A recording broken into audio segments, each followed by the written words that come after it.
every day, even Christmas Day. Obviously my family, they looked after me over Christmas, and they obviously didn't have all the snacks in their house, especially over New Year's. We stayed in and that. We had some nice times indoors and that.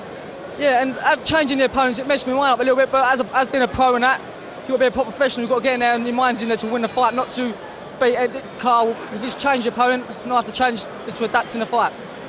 If Johansson was watching tonight now, would you have a little word for him? Yeah, definitely, Carl. Get yourself ready, mate, and we'll get it on at the O2 at the David A and Enzo McAnally fight. Definitely. Well, that sounds like a day. I think we're all up for that. But Frank, what chances that that's going to come off? Well, if Carl gets himself ready, that's today. You know, Kevin's ready. Trained very hard for this fight. It was unfortunate that we lost it. Having said that you know, he put a good performance in tonight under those circumstances. But the show at the O2, Enzo and David Hay, a great undercard fight. And that's what we do. So if he's not ready, then he'll fight somebody else on the same bill. Kevin, you've talked for the last couple of weeks about having a really big year this year. Why are you so confident that 2008 is going to be your time? It's just what I'm doing in the ring and what I'm doing in the gym, and how much my body's matured and how much I've come on, really. I think on the 3 big steps this year, perhaps a British title shot, the European title fight, and then going for a world title fight, definitely. Do you genuinely believe that you could be a world title holder by the end of this year? Definitely, most definitely, 100%, yeah.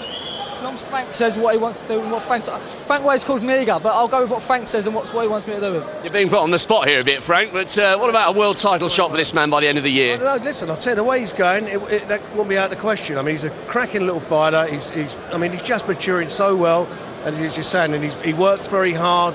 He's got a good frame of mind, and I think, you know, a couple more fights under his belt, we can be looking at that. Kevin, final word to you. This was your 9th win here at the York Hall, but a special occasion for an East End boy, especially with your little brother getting off the deck to win on the undercard as well.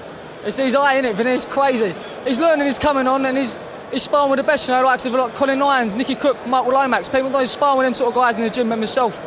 He's coming on, he's learning. Tonight I don't think was a brilliant tonight for him, but I think Deacon showed good form, and he tried very hard, and obviously it showed with Robert. He trained for the fight, and he obviously did train for the fight.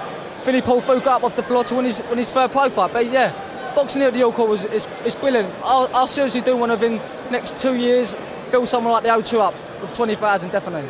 Well, Mitchell brothers, watch this step. Back to you, Phil.